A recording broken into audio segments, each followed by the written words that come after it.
The recipient of the Milken Educator Award is Angie Beavin. We didn't know. We truly didn't know. And Dana kept sending all these emails and like, it's top secret, da-da-da. And we're like, how in the world could this be so secretive, you know? And I mean, I was not expect. When he said there was an adult in the building, I'm like, very well anyone could deserve this award in our school. And then he said my name, and I was like, yeah. I had no idea. It was great. I've covered one of these before, and the number one question the students had when she got back to class is, what are you going to do with the money? Of course. Oh, goodness. I am going to Florida on spring break, so I might spend a little more than I normally would because I'm always like, oh, I can only spend so much.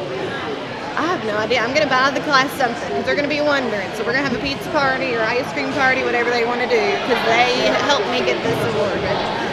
But the kids teach me so much, and my colleagues teach me so much, and my principal, and I can't believe I'm not crying. But I don't even know what to say. Thank you so much for all of your all's help, and thank you and the foundation for this award. I appreciate it.